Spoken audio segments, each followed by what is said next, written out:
Ina ni Cherise Pempenko nagkomento sa All By Myself performance ni Stel. Umani ng samot-saring reaksyon at komento mula sa netizens ang naging comment ng ina ni Cherise Pempenko o Jake Zyrus ngayon na si Raquel Pempenko, kaugnay sa naging performance ni SB19 Stel sa David Foster concert kamakailan. Si Stel Ahero, ang vocalist at miyembro ng SB19 ay kasalukuyang pinupuri at pinag-uusapan sa iba't ibang social media platforms. Tulad ni Cherise, ipinamalas niya ang kanyang galing sa pag-awit ng All By Myself sa kanyang surprise number sa Hitman na ginanap sa Araneta Coliseum noong June 18, 2024. Kung matatandaan, si Cherise Pempenko ang naging muse ni David Foster sa mga pagtatanghal ng Hitman, David Foster and Friends noong 2010 at sa mga sumunod na taon. Nakakuha si Cherise ng mga papuri mula sa mga manonood ng Hitman dahil sa natatangi niyang tinig at sa mahusay na pagkanta ng kanyang sariling bersyon ng All By Myself na pinasikat ni Celine Dion.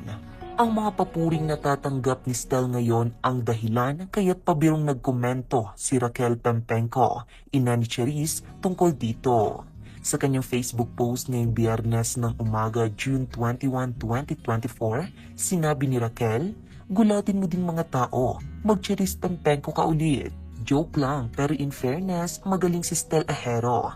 Malajed madala din. But still, don't compare with Cherise." Alam ni Raquel na may mga hindi sasang-ayon sa kanyang opinyon, kaya't inunahan na niya ang kanyang mga bashers.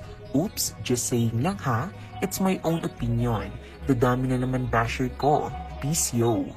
Kung matatandaan noong 2023, binatikos din si Raquel Pempenko matapos niyang magpahayag ng kanyang saloobin tungkol sa pag-awit ni Morissette Amon ng I Will Always Love You at I Have Nothing sa Hitman, David Foster and Friends na ginanap sa The Theater ng Soleil Resort and Casino noong March 2023. Ang mga kantang ito ni Whitney Houston ay inaawit ni Cherise noong bahagi pa siya ng concert series ni David. Matindi naging reaksyon ng mga bashers kay Raquel dahil sa kanyang social media post noon. Talagang wala pa rin ipapalit sa Alaska. Alam ko ang mga timbre ng boses na hinahanap mo, DF. Sinabi ko naman sa inyo noon pa, nag-iisa lang ang boses na yan. Kahit kanino mo pa ipakantay ang song mo, di mabibigyan ng hustisya. No goosebumps, no standing ovation. Nothing compares. Nag-iisang legendary ng Pilipinas, si Cherise Pempenko.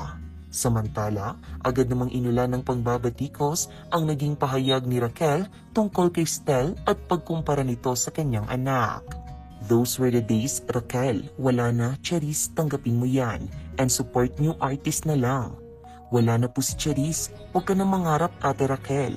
Magaling si Stel, considering na female key yung pagkakanta niya ng All By Myself. Galing." Diyos ko, ma'am, huwag mo naman ikumpara anak mo. Move on na.